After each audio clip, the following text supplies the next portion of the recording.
Hello, I'm Oriana Fox. Thank you for tuning in to Multiple O's, the spin-off podcast for my talk show, The O Show. The O Show is a live performance piece that mines the conventions of daytime TV talk shows for all that they're worth. It features artists and other experts who have no difficulty spilling the beans about their lives and opinions, especially when they defy norms and conventions.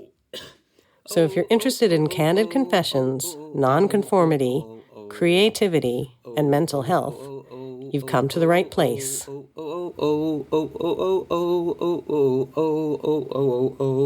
hello. Today I'm joined by the artist... Oh, that's the thing, Joshua. I have no idea how you actually say your last name. The way I've been saying it for years is probably not how it's said. How have you been saying it for years? I've been saying it like it's spelled so far. Well, that is how it's spelled. I know, but I can't imagine is that really how you say it? Sofa, like the couch, No. Well, that's how I say it. Probably originally it wasn't. Anyway, so fair. So fair. Oh, great. Okay, that's much easier to say than what I've been saying. Okay, great.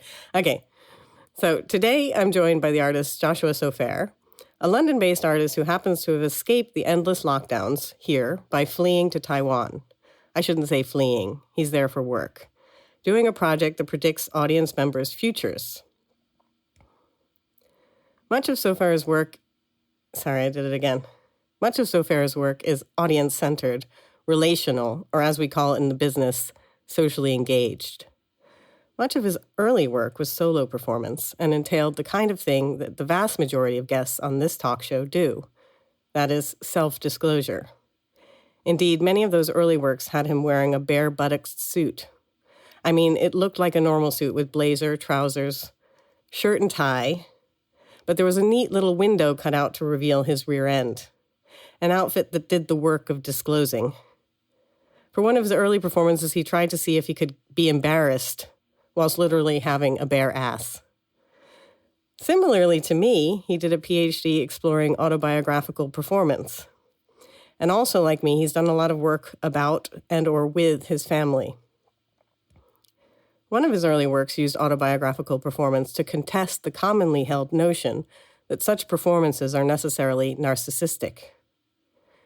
But as his work has matured and his focus has turned outward, as I said, to working with communities, he, in many ways, supports them to turn their lives, often their belongings too, into art. And I'm kind of in a similar line of work. Perhaps more importantly, or certainly related to that, Joshua has been the source of genuine encouragement for me that I've paid for. He's an accredited relational dynamics coach, and I see him a few times a year, usually for career-related advice, which often means he ends up telling me his opinions instead of doing the kind of coaching he's trained to do. So I'm really excited to have him with me today because he's offered to do this interview free of charge. At the start of every session, he says, "I must inform you that what is said in these sessions will remain completely confidential. You may speak about it with whoever you wish, but I will not be speaking about it, etc., etc." So here we are. One of the topics that Joshua and I have discussed is success. I spoke to him when I was developing the O Show episode called Business or Pleasure, which explores success, money, and shame. I may appear to my audience to have success as an artist, but it is something I pay for rather than be paid for most of the time. This makes me feel ashamed and not like a success at all. Anyway, welcome to Multiple O's, Joshua. Thank you for being here. Thank you for having me, Oriana, and for that generous introduction. I was going to say, what did you think of that introduction? Too much about me? I loved it. No, not at all. I watched the Business or Pleasure podcast, the Business or Pleasure videos. What do you call them? What title do you give? Video episodes. Video episodes. And I loved you in them. I mean, I loved the episodes, but the real thing was that I loved you in them. Oh, thank you. Maybe that's I'm learning not to a take good way to compliments without qualifying them. Yeah, do that. So I've been quite excited about speaking to you today. I've had a really strong coffee and I'm like completely jittery right now. Okay, I'm excited to speak to you as well. So I forgot to say the topic we plan to discuss is why not go mainstream, which is something you and I have also discussed in relation to a different episode. And you got really excited about the possibility of us doing a session on it. So here we are. And we're going to discuss why not go mainstream, as if that's a possibility for either of us. Well, maybe it's, I don't know. Why not go mainstream? Do you feel, I mean, I feel like your work is relatively mainstream. You work with kind of big institutions. It's not. Well, I suppose I need to start qualifying mainstream before we decide whether or not we are it or we're aiming for it. I think probably mainstream is something that means different things in different contexts to different people. But I suppose underlying the question about whether or not we go mainstream is a desire or a question about the audience of the work and how large that audience is.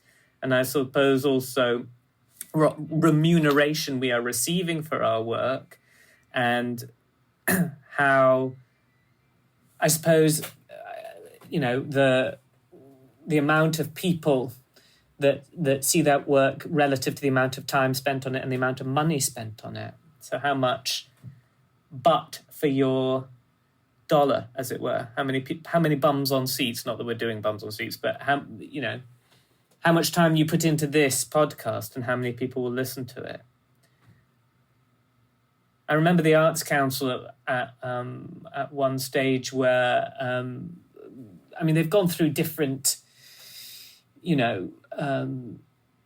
positions on audience numbers and stuff. But I remember once talking to I don't know if she's mainstream or not, but very successful choreographer, Shobana Jeyasingh. And she was really getting upset about the requirements of the collecting of data about audiences that came to her work. And we had a joke that she could weigh the audience. So she would be able to give the Arts Council the exact weight of the audience, because the kind of information that was required was just becoming more and more complex, so that they could kind of make the case for the amount. So we had this joke that maybe they should weigh the audience to. Yeah. And well, how do you also, I was talking about this with Hamja after we stopped recording, and he was saying that a friend of his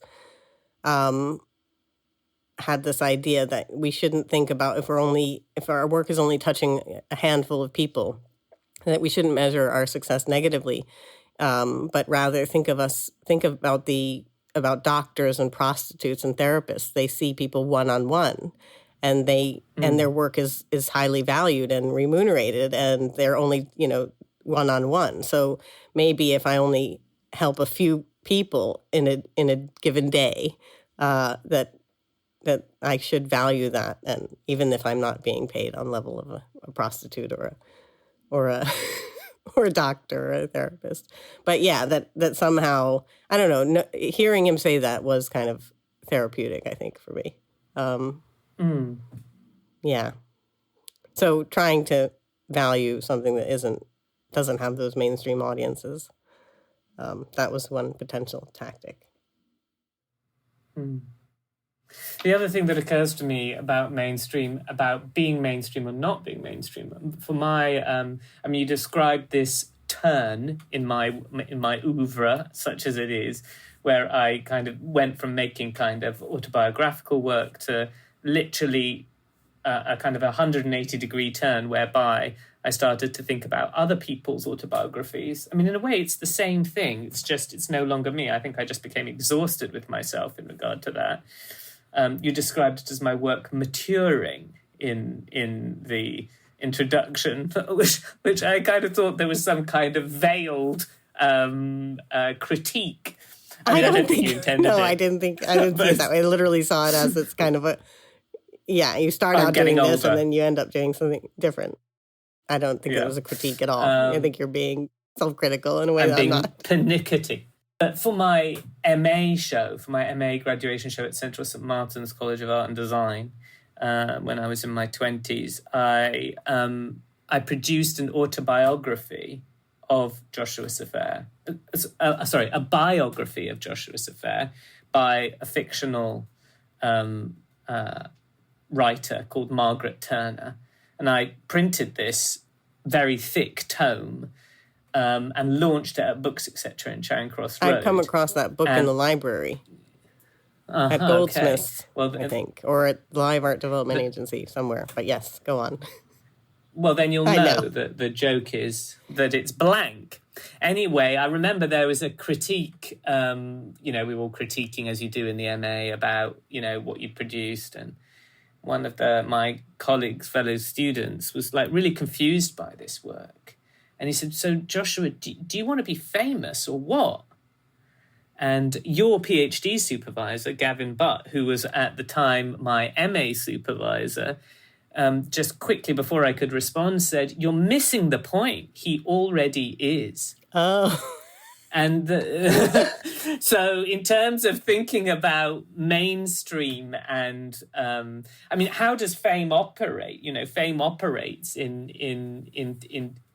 a kind of in display in some sense. Fame only operates in the mind of those people that are in the world of witnessing that display. And in fact, afterwards, because I made this ridiculous over-the-top window display of the book in St. Martin's, and I know several people, that had known me years before were like, oh my God, you're doing so well, like, that kind of thing. And it was all just a simulacrum. That was the point. Right. But I suppose so. I'm wondering if there's any, I can't say this word, corollary? Corollary. Have I said that right? Is the American pronunciation. I don't know. Corollary. Say it again. Corollary. Well, I can't say that. I don't know why I can't say the word. Anyway, I think it's correlation. You could just say correlation. Between that idea, that metaphor of already being famous because you have the trappings, for want of a better word, of fame, and the idea of mainstream. So if one thinks about mainstream, like at the limit of, what is mainstream? Like how do you enter the mainstream? I don't know. I don't think it's so far removed in a way. Like if you could say doing a podcast was a mainstream thing. I mean, it's hardly, the radical avant-garde to make to make a podcast. And yet you don't feel part of the mainstream making this podcast, but it's a very mainstream thing to do. I guess so. No? Yeah. Well, it's become more and more mainstream since the whole COVID thing, but I wanted to do the podcast way before that, but now it seems like it's just another COVID. Anyway, but no, what you're saying really relates to like Gavin Turk, another Gavin. So Gavin Turk being a guest on the O Show, Business or Pleasure. And obviously his whole career is based on that same similar gesture of pronouncing himself as someone famous whilst doing his MA with the blue plaque that said Gavin Turk, sculptor, worked here, blah, blah, blah. So it's kind of interesting. I hadn't connected your work to his prior to that. So that's kind of an interesting intersection there. But he is a very mainstream. I passed my MAs. He didn't. Right, that's the difference. But he went on to be a blue chip artist. Yeah. One of the career paths I would have chosen had I not become the talk show host you know and love. But seriously, what are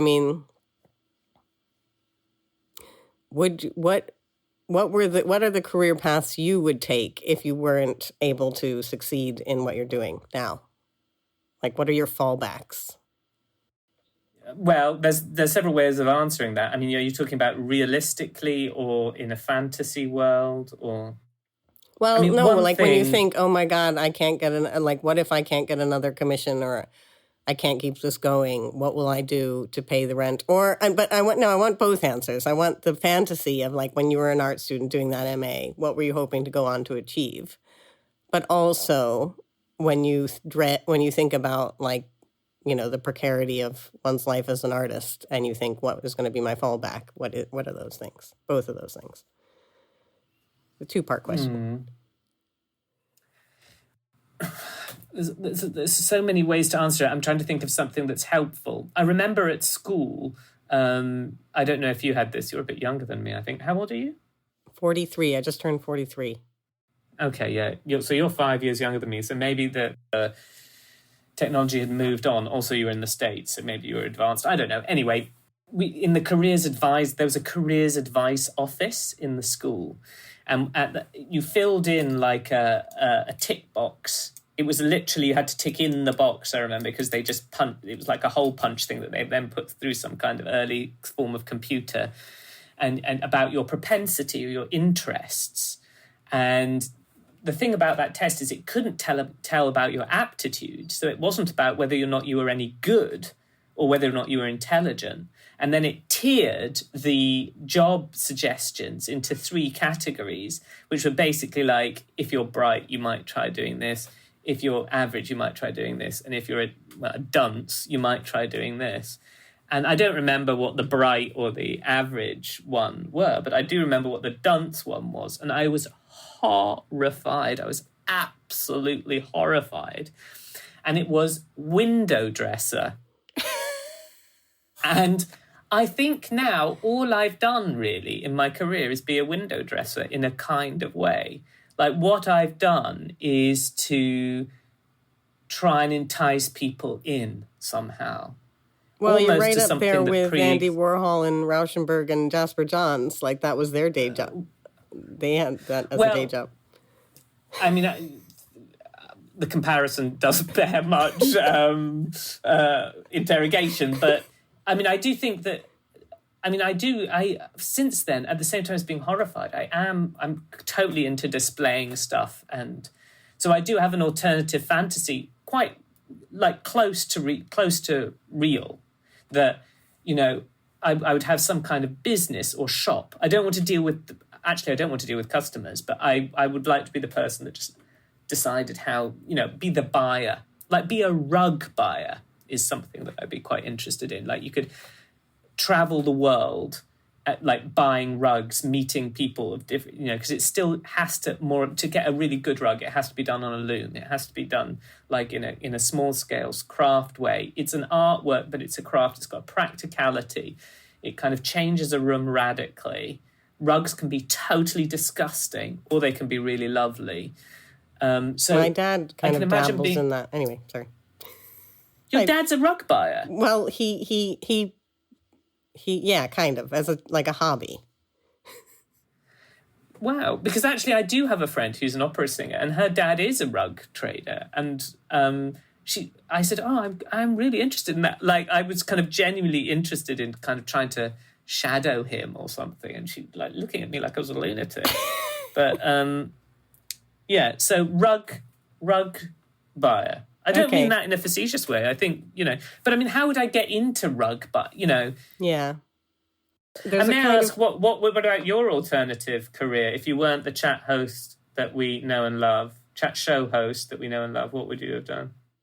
Well, like I said on the show, there are these various avenues that the guests represent. Blue chip gallery represented artist, socially engaged artist, which I dabble in, and art historian and prostitute. I am an art historian. That because as I was writing the introduction, I said that being an artist is something I pay for rather than be paid for. I thought, well, I also get paid to teach, but I'm actually paid to teach as an art historian, not as an artist. So again, I could like the statement was true. I didn't have to qualify it. Well, actually, I'm a teacher because I used to be a studio teacher, so I could say I was paid to be an artist in that role. But now, my current role, I'm definitely paid to be an art historian rather than an artist. But yeah, I mean, in terms of like day job alternatives, psychologist or psychotherapist is definitely one that I have in mind, and I always think is now the moment I should start training for that. Clearly, 3 years ago was the moment because everyone's needing therapy now. Because it's like, I myself included. Well, 7 years. You can't, 3 years ago wouldn't have been long enough. Not for psychotherapy, I don't think. Yeah, you can do it in 3 years, full time. Really? I mean, I don't know. I don't think it takes 7 years. That's too much. Anyway, let's not get sidetracked with that. I have other questions. But I also want to know, so you said you enjoyed watching me. Tell me more. Tell me more about that. Yeah, I really tell me more about why I liked it. I mean, I think, you have to be careful what you tell somebody, because if you tell them, it's like when you tell a lover, I love the way that you kiss my neck, and then it's never the same again. You have to be really careful if you tell, what you say and what you don't say. So, let me find a way of putting it. Have you ever seen Yoko Ono's cut piece, like the original, the film from pretty much the original one that she did? There's something about that that's so before a turn in our historical moment, before a kind of knowingness of a performer, where like it's only, that was 60. Was it 67 or something? Yeah, it's like really early, I can't 68 or something. And then if you look like, I don't know, 10 years later at what Abramovich is doing, in that 10 years, there's been this kind of centering of attention in a certain way that makes the performer's body a performer's body. And it's really hard for us culturally to unlearn that sense of being on stage in some way. And if you look at Yoko Ono in that piece, she's just kind of herself. She's a bit awkward. She's holding the space, but it's like the fragility is not one that is held through a kind of performance. It's like an unlearned something. There's some unlearning happening there, and it's quite a rare quality to find. And it makes people feel a little bit nervous, like when you're with a performer that has that kind of very centered presence. You feel like it's safe. It's like the environment is safe because they're in control. And when I was watching the video of you, what do you call them again? The video episodes of the O Show. Video episodes of the O Show. When I was watching the video episodes of the O Show, there was something about that, like especially Gavin Turk. He was quite nervous sitting there. Like he was like kind of like, he didn't know, he couldn't understand he didn't know whether there was something about it, like, is this good? Is this bad? What is this? And I love that. I love that space. And it's a very hard space to create. And so your presentation of physically is pretty flawless. Like you look like the American chat show host that we know and love. And yet your kind of performance of the role oscillates between a kind of getting it and just like not really caring about it. And I love that. And what happens is it unsettles the atmosphere, and it means that you're watching kind of like, was it Houdini that said everybody goes to live performance because they're waiting for death? I think it might have been. They're waiting to see a death. They're waiting to see an accident. They're waiting to see something go wrong. They go not in the hope, but in the knowledge that could happen. That could be that they might not get through it. And there's something of that in your performance. Yeah, there's both in a knowing way and a not knowing way. Like you choose to keep in the edit, you choose to keep in, oh, wait a minute, that's a continuity mistake. Like you choose to keep those things in. So it's knowing, but it's also kind of not. There was a moment in that opening speech where I almost cry.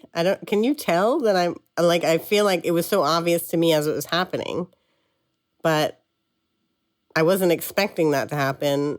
And I couldn't, then watching it over afterwards, I thought, no one can tell. But could you tell that I almost cried in the middle of the speech? I mean, now that you say that, I feel that I can, but I'd have to go back and watch it and say, was it here, to be sure? Yeah, that's what I mean. It's like it felt like, oh my God, I'm about to burst into tears and everyone can see this. But actually, they probably couldn't tell. Anyway, but speaking... Might have been great if you did. Maybe I should have let myself go. But it was the moment when I was talking about not getting I was defensively saying my art was for me. When I was faced with this question of during an interview for a full scholarship to university, I was faced with that question of, what's art's role in the community, and I was like, I don't know, because my art was for me, and that was the moment where I almost cry. And it's weird though, because like a few months later, I came upon these diaries I used to keep in high school, and I noticed that actually that's a lie. My motivation wasn't always I was doing this for me. I also really wanted to impress people. That's what I realized from reading these old journals. Like, oh, I thought of my art as something that could impress others, that they would think I was talented or whatever. So I was like, oh my God, it wasn't just for me. But that sounds really vain. Like, I'm doing art to impress people. Like, to make them wowed with my talent. And yeah, anyway. So, but yeah, you use the word potentiality a lot and you just used it a moment ago, so I'm using it as a segue to my next question. Go for it. Your practice is so varied, but it also feels like there's a thread going through it. And on the website it says, quote, what draws Sofair's diverse practices together is a concern with how audiences engage with the world as a place of potentiality, unquote. And yeah, so I feel like it's actually, well, it's more to do with what we were saying earlier. It's like, instead of doing your own autobiography, you're helping the audience to turn theirs into art in some way, or to engage with their own lives in a meaningful way. And if you could summarize that in a kind of statement of your purpose, like why I do what I do, what would that statement be? Oh God! I mean, people spend hours and hours and hours thinking of what their statement should be. I suppose. I mean, I think I do it for myself. I mean, it's not that it can't be applicable to other people, but personally, I think that this thing of like working in the community as being selfless for that community is a load of bollocks. I mean, if I go to an autobiographical performance, like that could be deeply solipsistic, I mean, I love looking at that work. I would get a lot out of it. I love looking at people talking about their own stories and, sharing what's going on for them. I love, love, love watching that work. And in a way, that's what I'm trying to facilitate in different ways with sometimes with non-artists, because that's what I like. It's not because sorry, if you hear some clicking, I'm trying to switch on some lights. It's not because I've suddenly become selfless. I just got bored of my own story. I love stories. And so I think that they're mirrors of the same thing. I had a lot of trouble kind of understanding my own career path from making that kind of work personally to then like not really wanting to get up and perform in that way. I mean, I still quite like public speaking, but that's a different thing. Mm. But actually, it's just part of the same thing. It's just about what we're all trying to do here. I remember there's this guy. Do you know Robert Filliou, the French Fluxus artist? No. Have you heard of him? Mm-mm. He's a really interesting guy. He was a guy that he had a museum on his head, and he kept it under a hat. And so he'd just kind of go around and he'd like lift up his hat, and then all the sculptures would be on his head, and then he'd put his hat back on. That's very He invented art. Yes. He invented Art's birthday. He designated the 17th of January as Art's birthday. So that's coming up at the end of this week, since we're recording this on the 11th of January. So, I'll he be just celebrating designated that a day. then. I'll have to start Yes, celebrating please that. do. It's actually, and it's right between my birthday and my daughter's birthday, so why not add another birthday, more cake in January? Anyway, Robert Filliou said, art is what makes life more interesting than art. And I think that that's true. So it's not a question of art for art's sake or art as an instrumentalized thing. It's just simply that art is what makes life more interesting than art. And that's a little bit of a problem about mainstream and success and money, because in a way that paradigm, the blue chip paradigm, is one where art no longer makes life more interesting than art, except in what it can provide financially for those people that can benefit from it. Because it's not circulating, it's not circulating in public discourse, it's just circulating as an investment. It has a different kind of its value is producing something differently. Which doesn't mean the work's not good, but if no one's seeing it and it's just in someone's safe or whatever, then it doesn't have that effect directly. Yeah. But certainly art's practice itself, the permission that art's practice affords, and I think that that's the thing that is really wonderful about art, and there are many problematic things about art, but the wonderful thing about art is that it's hard to define, so therefore it's permissible. It's a permissive space. Mm-hmm. And that permission can, at best, afford us a better life. And by us, I mean those people doing and engaging with art. Art improves your life. Sounds very self-helpy. So self-helpy as a term sounds very pejorative, but what would be wrong? I don't mean with it pejoratively at all. Yeah, I mean, it takes years to get out of that mindset. That that's why I am quite interested in what's happening in the royal family. Let's move into something important here at the moment.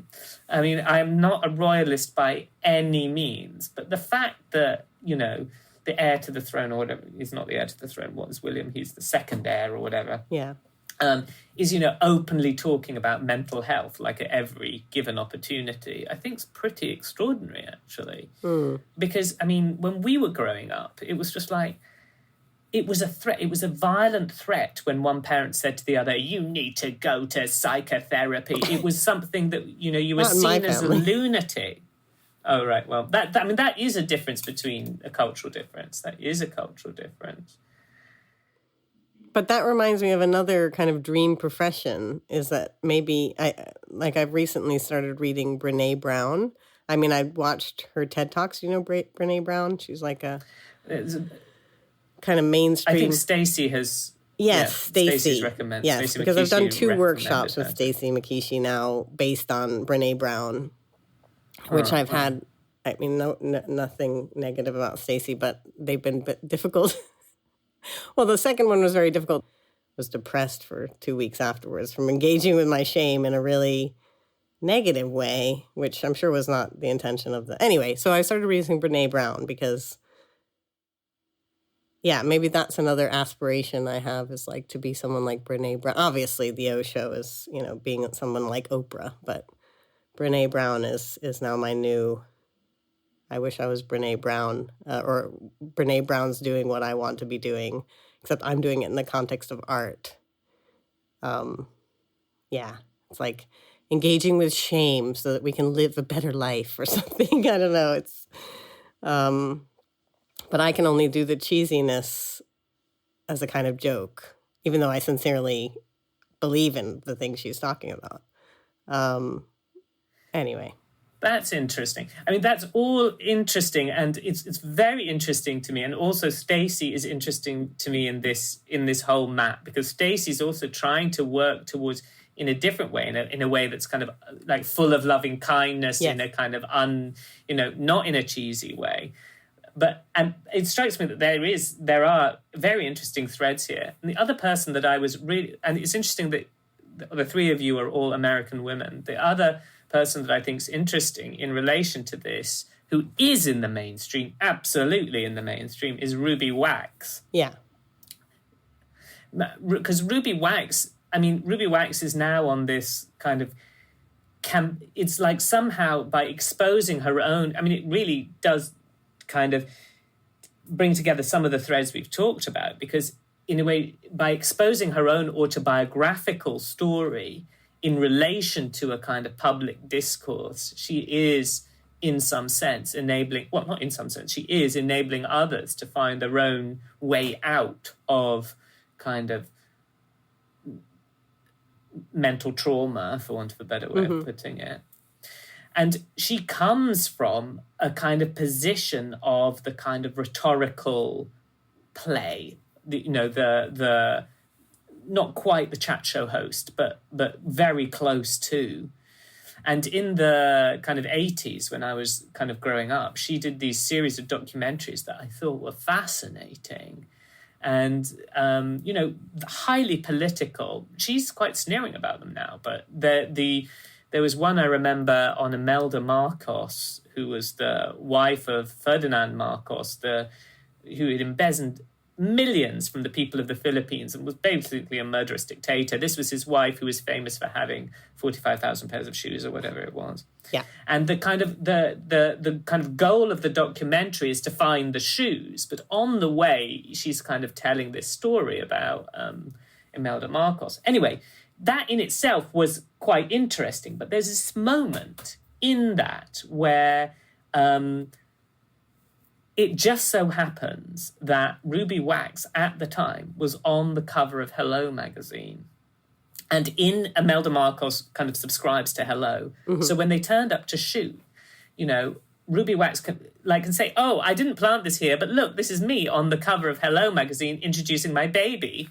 And Imelda Marcos is just absolutely gobsmacked, because for her, being on the cover of Hello is like the zenith of, it's like a lifetime achievement award. And what's happening in that moment is something very interesting culturally, because Ruby Wax is critiquing the thing she also aspires to. And that's a little bit like what you're doing, critiquing the thing that you also aspire to. And somehow that's also what Stacy's doing, critiquing the thing that she's also aspiring to. Mm-hmm. And that is in that space that I think something kind of interesting or intriguing is happening. And that relies on both referencing and being part or being close to the mainstream and also rejecting it, ultimately. And maybe that's why Ruby Wax, she was sacked. Ultimately, she was sacked. I don't know. Yeah, and she hates Louis Theroux because he went and did, basically redid her life's work in documentaries. And I listened to her Grounded interview. I assume you have as well. That was really depressing. Yeah. I found it very depressing and saddening to hear it, because it was like, here's this person who's super successful, and yet she still feels this resentment towards this person that is, obviously painful. And it's like, you can't, it's like, it felt hope, there's no hope. Even if I became as successful as Ruby Wax, I'd feel jealous of somebody else for having something else, and that I wanted, or that came after me, or something, or came before me, or it's never ending the self-deprecation. I think it's more nuanced than that. Because she'd never even watched, that was interesting, she'd never even watched a Louis Theroux documentary until that day. Louis Theroux was for her a projection of her own failure. It's nothing to do with Louis Theroux. They could probably very easily get on. Yeah. It was that he represented something to her, which was about herself. And we all have that. I mean, I've had that really terribly in my life, that thing of feeling that, and it's about people that I knew that have made the mainstream. I'm not going to actually name names, but there was one particular person that I studied with at university that has become very, very, very successful. like national treasure level. You mean was a peer of yours or someone who you studied who was a teacher? A peer. And I used to wake up. I used to like really have chronic insomnia about the difference between our levels of ability to enter the mainstream, excuse me, and the life that I perceived we had as a result of that. But in fact, I think that was something. I mean, you say this in Business or Pleasure podcast video thingy. You have told me twice what it is. You talk about the learnt behavior. You know that when you were a child and you were watching those films, that there was this learnt behavior that you should value. Essentially, success. Fame was in itself rewarding, or success was wrapped into that, and the mainstream is necessary for that because that's where you get the most number of people adulating you or whatever. And it's quite something to have to unlearn that paradigm. One way that I do it is I just think about who the most important people are in my life, and they're not famous people.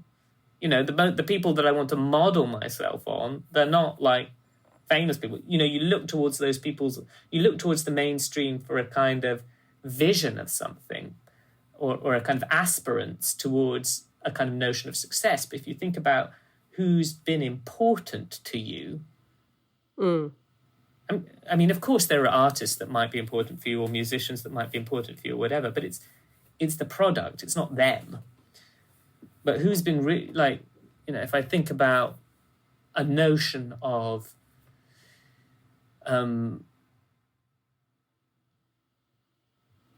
what's the word? I've had a mental blank. But if you love unconditional, not a difficult word, a notion of unconditional love that I could feel from my grandmother, for example, like really the learning from that notion of, you know, and she's not an easy person necessarily. It was just, but that notion of unconditional love and how much learning there is in that.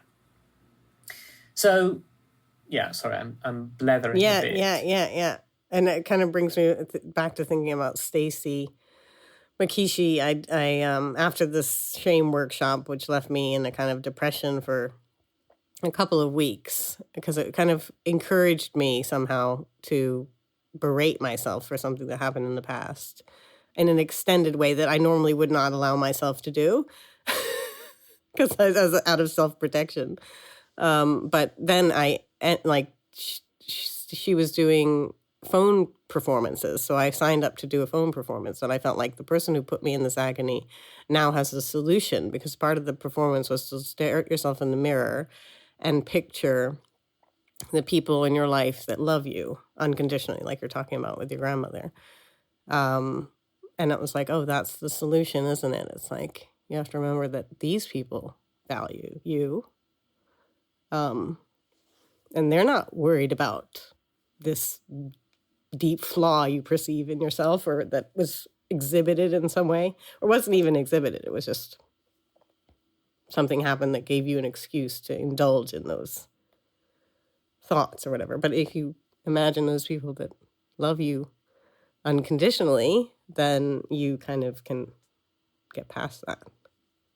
But I don't know if that's the same thing you're talking about, learning from. No, I think it absolutely could be. I think that's interesting. I think it's also interesting. I think that's there's a lot of learning in what you've just said in relation to how you go back to the source of Stacey's not the source of your problem. Stacey's encouraged you to stir. She herself has described it to me as like the shit's in the bottom of the glass. Yeah, the water looks clear, but to get that shit out, you have to stir the glass. That means everything becomes shitty. And then you've got to try and scoop out the shit. It's like involved. It's a process. And, you can push that shit to the bottom of the glass and the water will seem clear, but the shit's still there. And if you sink to the bottom of the glass, you're in the shit. So if you want to get the shit out, you have to stir up the glass. So yeah, I mean, of course it's a process, but I think what I wanted to say about that is that you know, going back to that place, going to her performance, recognizing that that might be a place where there would be an answer for you, I think is a very clever thing to have done. I didn't do it. She did it. Yeah, but you had to sign up for it. Yes, that's true. I didn't sign up thinking this is going to be the answer. I just signed up thinking, oh, I'll see what this is about anyway. But yeah, I was like, oh, she caused the problem, and then she gave me the solution. So it was a kind of a nice bookended experience. But what was I feel like there's many questions. So one of the things about this question of asking you, well, what brings it all together, these varied practices that you do, was that, have you seen this guy Simon Sinek do his TED Talk about finding your why, or the why at the heart of great leaders? Simon Sinek, no? I have not, no. Anyway, he does this TED Talk, and he really emphasizes that at the heart of everything you love, or like, a business that you love or a person you admire, is because they have a very powerful why statement that gets communicated through their hows, through what they do.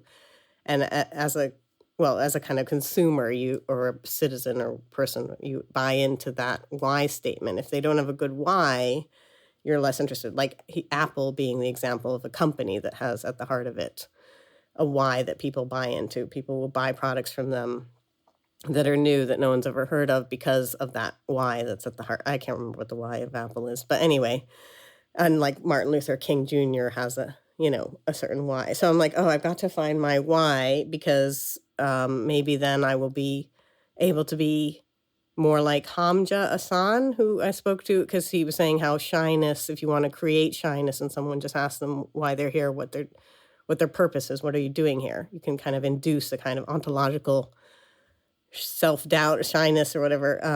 And because I was saying, because he's very, as a shy person, very out there in the world, always posting on Facebook. And I'm terrified of being on Facebook. Like, I find Facebook to be a weird, or social media in general to be a weird space of like, I don't know where the line between professional me and friend me and family me is. And I find it very difficult to know, to negotiate that space and know what to say and what not to say. And I want to appeal to everyone. And it brings out all those kind of insecurities and desires to please and be loved and whatever. So, whereas he is a shy person, but very, very vocal in those spaces. And I know it's because he has his why. Like, he knows he has this purpose, like it's to do with human rights, and it has to do with his past activism for his brother. So that helped him to kind of stop being an armchair activist or whatever. So I feel like I'm very fully, if I'm an activist, I'm definitely an armchair one. Like I want to be political, but I'm not really. I mean, I am in a kind of, the personal is the political sense, but like I'm not out there being an activist in the world or whatever, because I think I don't have my why. Maybe I don't know my why. But then part of me wants to critique this guy, Simon Sinek, because after all, he's speaking to people who run businesses. Like, I bought one of his books, and it's clearly not for me. Like, it's clearly for, I feel like I want to say it's for men who work in corporations to find what's going to be the why behind their business. And the why can't be to make money. It has to be something more meaningful than that, because people don't buy into this guy wants to make money. It's not something that gets people to open their wallets. Anyway, so yeah, I feel like this book is not for me. It's much more kind of capitalistic than it may seem somehow. I'm not quite sure how to put, but anyway, so that's why I was asking you about your why, but you haven't heard of Simon Sinek or any of this, so maybe it's kind of a not a good path to go down. But can I respond? Can I respond to that? Well, so first, I wonder whether so yes, it would be a lot simpler for you if you had a clearly identifiable why. And yet I wonder in your case, and of course, like I always say to you, if we're in a kind of coaching frame, I always say, this isn't coaching, but this definitely isn't coaching. I wonder if your why is the struggle to find the why. that is the why. You know, your why is the struggle to find the why, the questioning, the continual questioning, and not putting up with the reduction to Apple's why or whatever it is. So, and I remember, have you ever been to the Museum of Jurassic Technology in Culver City in Los Angeles? No. Do you know about it? I think I've heard of it. I mean, it's like a cult museum. It's started by this founder-director, David Wilson. It's very difficult to describe what it is, but it's set up like a kind of slightly bonkers museum. But I suppose the point is that all the exhibits in it raise doubt. It's very unclear what is going on. Are they real? Are they unreal? Is the story that's told about them right or wrong? In a way, it's a kind of paean, like a song to doubt. Anyway, I had the opportunity to go and speak to David Wilson, who's the founder-director of it, and interview him for a project that I was working on. And like I did that thing of starting off by like saying who I was, giving my credentials. And he said, look, you know, we all have these boilerplate, this was his words, boilerplate definition of who we are. We have to have, like, the boiler has to have a plate on it that says, you know, how much gas is running through it and what you have to do if it breaks down and whatever. You need boilerplate definitions in life. But for people, they're not accurate representations of what's happening inside. You can't have a boilerplate definition for a person. So having a why is simpler. But having the struggle to find the why is probably more honest, more truthful. Well, that's relief. Yeah, there's a certain structure the why has to follow, too. It has to be written in this format. To blank so that blank.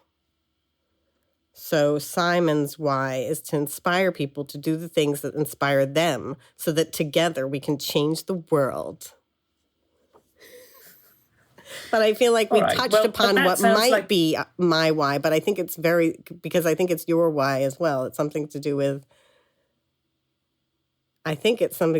like,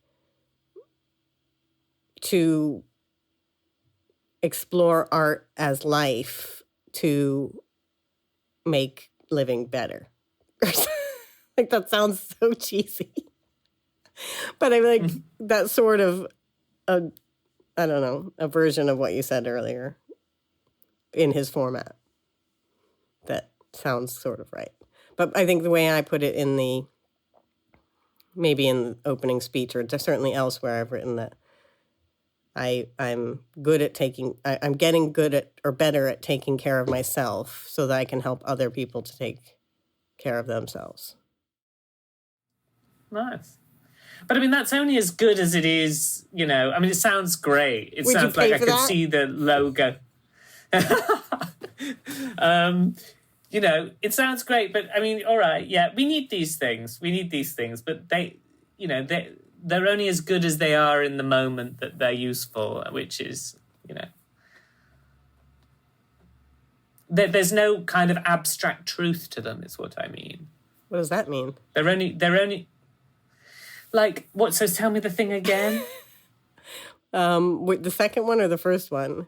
It's like the first one, the one that you sometimes say, I'm trying to get better so that I can help others. Well, the second one, it was I'm getting better at helping myself so that I can help others to help themselves or take care of. Like, I'm getting better at taking care of myself so that I can help other people to take care of themselves. I mean, yeah. I mean, it's great. It's applicable to all areas of life in a way. It's like as a mother, as a teacher, as an artist. Like, it could be applied in all of those spheres. As a friend, sure, but probably to more or less every person in the world as well. I know. Have you ever played that? That's when they become meaningless.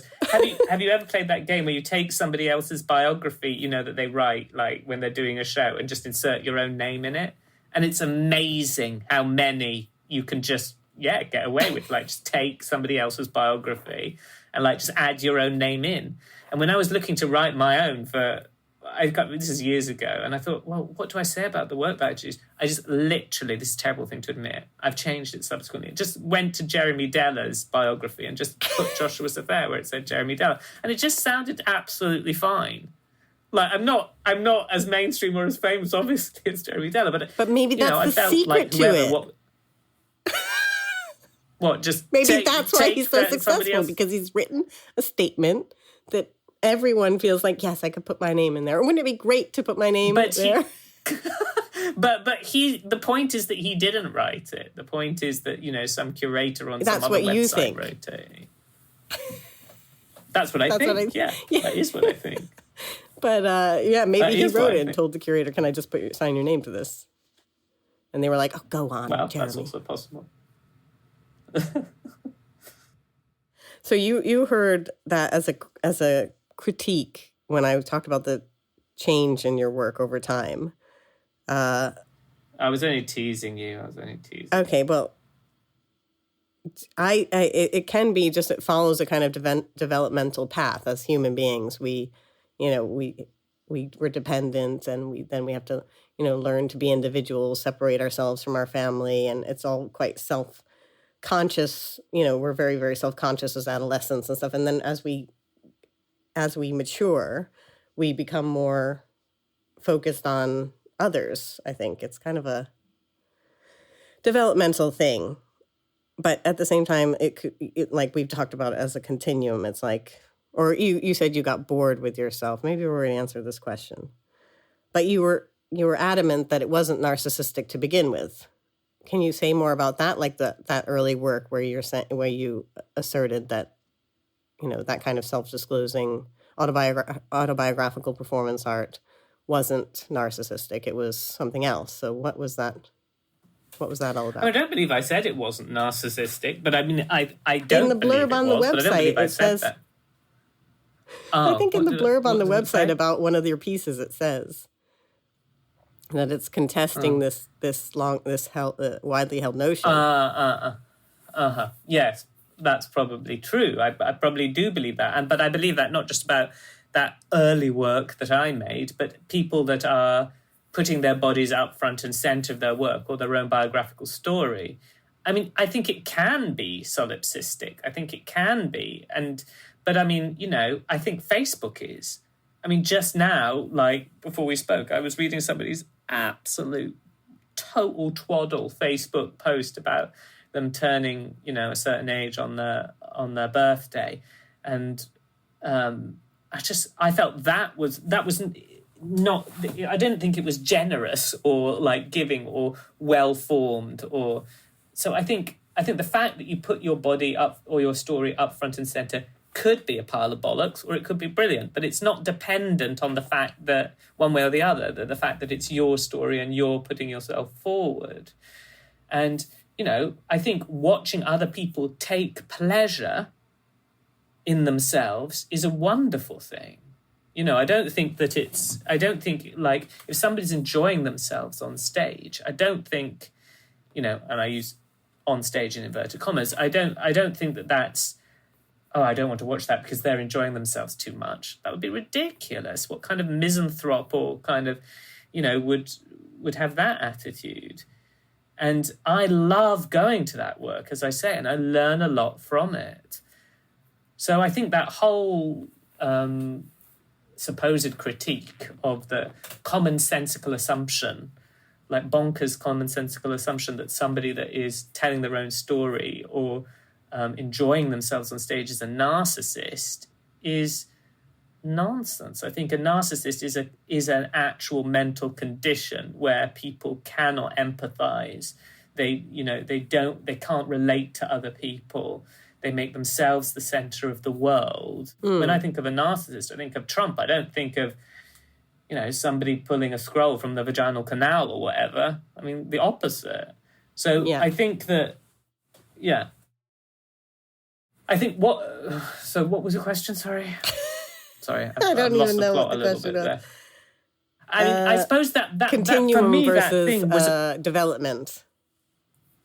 Yes, it was a the rite continuum. of passage. It was a rite of passage for me to make that work. And I think it is for a lot of people. And then a lot of Yes, people, it seems what to happens be often... like a training thing, like you have to do that, you have to get your kid off, or you have to, I mean, it's a cliche. You have to reveal something. Almost. But I think that it has a value. I do think it has a value. But I think I think a lot of artists then drop off that make that work. They become something else. They stop. It's not they stop being artists in and of themselves, because I think that's something that you just kind of are. But they stop making work, maybe, and they become a teacher, or they become, in a related field or whatever, and they use that learning in their work. And some people, turn those skills to others, and that's what I feel I've done. But there are some rare, older performance makers that are still making that work, and that is extraordinarily exciting. It's very exciting for me.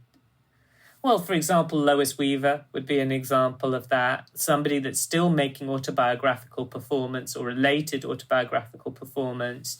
I don't actually know how old she is, but if she's not already 70-something. So yeah, if she's not already, I was going to say if she's not already 70, it's like my mom's careful, age, or maybe a little younger than my mom. Yeah, I think I've heard that. I know that's so exciting to me to watch that work, and there's something about that body and that experience being brought into that context which is incredibly watchable. But they are rare because, well, for all kinds of reasons. When we were talking about business or pleasure before it was filmed, you told me a metaphor which is to do with bouldering. Could you repeat that to me? Because I don't remember the details, but it sounded good. So the common way that you think about success in terms of a career is in terms of a ladder. That's how in the West, I don't know really about the East, but, you think of career progression. You start at the bottom rung, you work your way up from the shop floor to the director's boardroom, whatever. That's the metaphor, is a ladder. And in art practice, as an artist, it's a really, really unhelpful metaphor, because there is no ladder. And, you could consider our ladder in terms of money if you wanted to. But even that, money ladders are just useless because, the more money, there's only one richest person in the world. So only one person can be at the top of that ladder. And even then it's precarious. The metaphor of bouldering is when a climber meets the rock, and they can walk around that rock. It needn't be a big rock. The rock is in front of them, and what they're doing is they're exploring it. That's what bouldering is. So they might at one point be standing on top of it. They might at another point kind of work their way up a different way, trying to get different holds on it. They might go back to a place, review that bit of the rock. They might sometimes be on the ground looking at the rock. The point is that they're exploring the rock from different angles all the time, sometimes feeling safe, sometimes feeling unsafe, sometimes learning, sometimes facing challenge. But the metaphor in terms of how that relates to career is not one which is linear. It is spherical, sort of. It's about exploring surfaces rather than climbing up ladders. Great.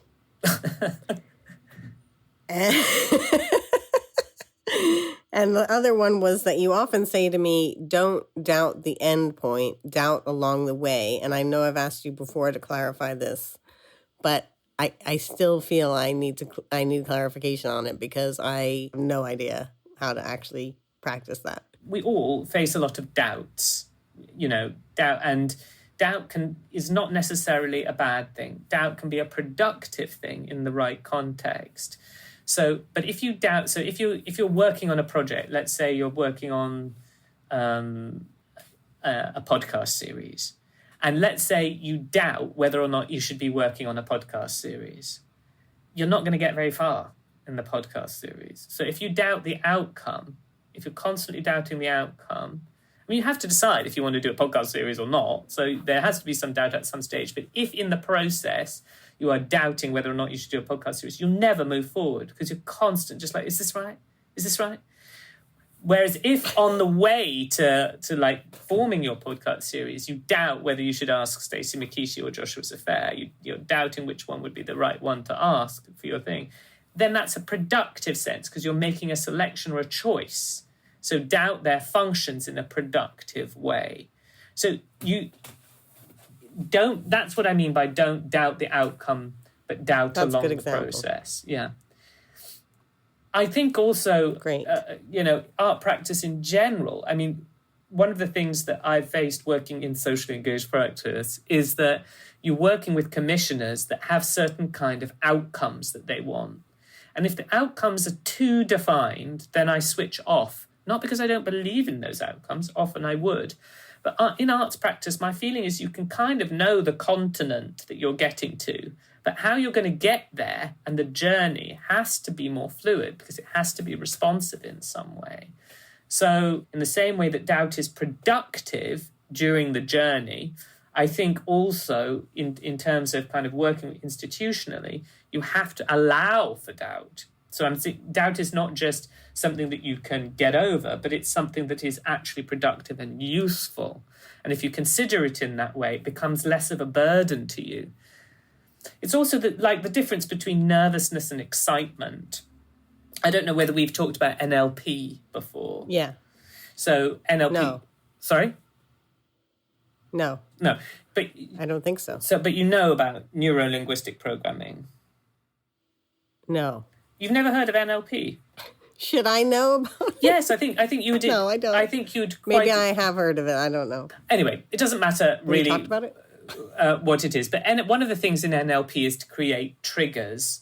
And this is not the same kind of trigger as in, telling you something that reminds you of a trauma. It's like an anchor point on your body where you can try to create a new state. So a common one is in people that are nervous in public speaking, they'll grab their finger or something, and that will allow them to slow down or something. So it's about having an anchor point on the body. Now, I have an anchor point at the back of my neck. It's a switch that changes nervousness to excitement.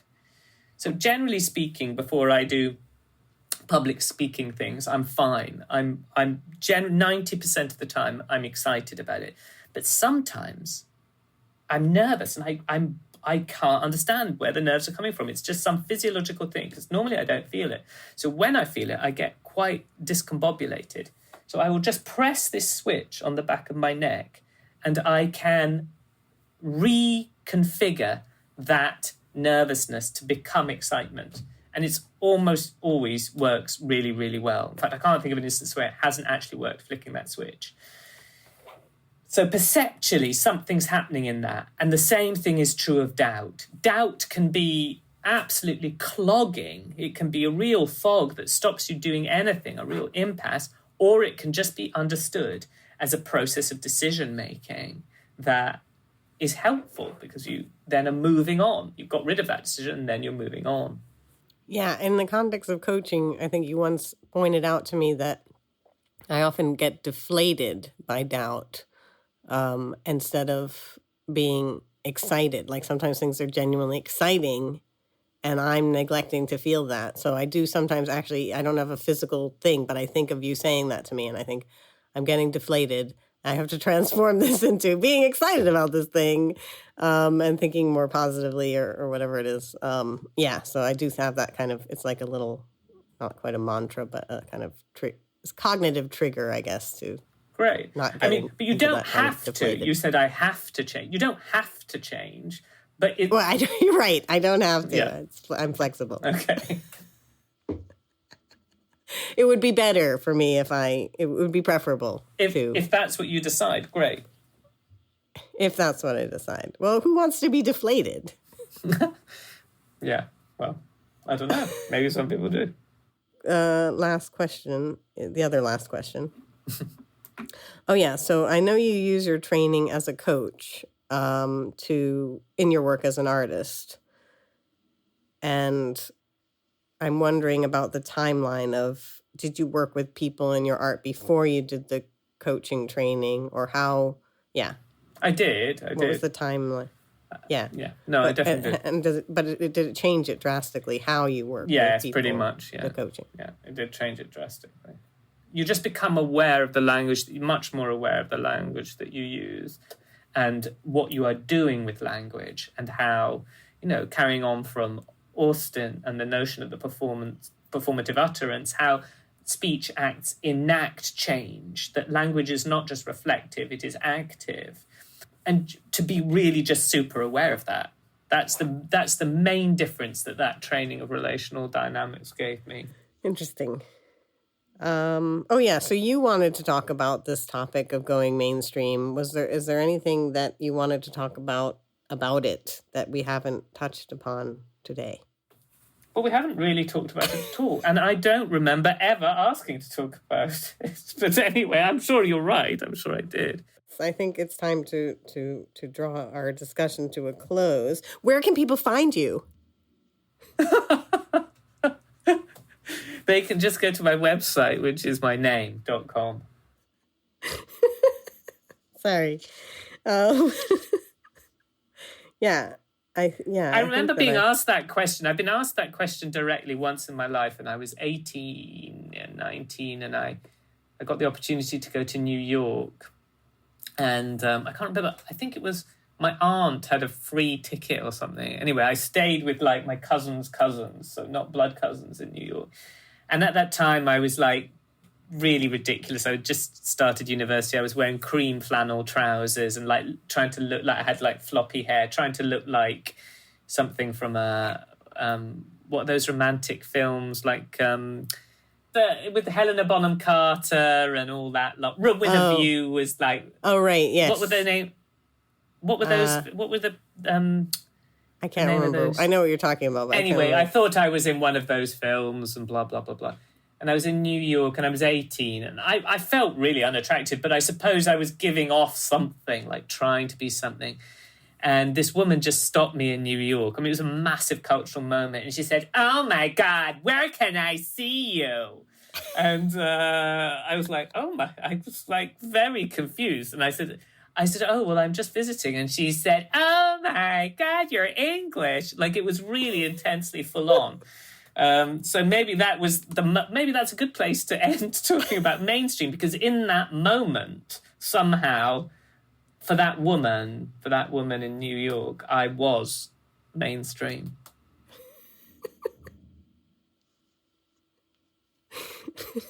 Sorry for my bad American accent. No, it's fine. It's just as bad as my British one. Okay, so thank you very much. Thank you, Oriana. That was my comprehensive and hopefully still comprehensible edit of my discussion with Joshua Sofair. I hope you enjoyed it as much as I did. I'm going to go out now and search for some artist biographies on the internet that I can fit my name into. Top tip there from Joshua Sofair. It just reminds me of the fact that one time I was invited to give a talk at an American university, and they asked me because Miranda July said no. So maybe that's a good one to try. Anyway. Next week on Multiple Lows.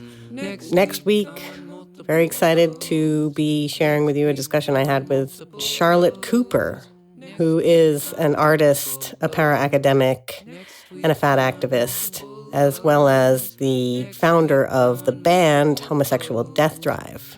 You won't want to miss it. If you're enjoying the podcast series so far, please do tell all your friends about it. Thanks again for listening. Until next time, be sure to unconditionally accept yourselves and others. We're all just fallible human beings.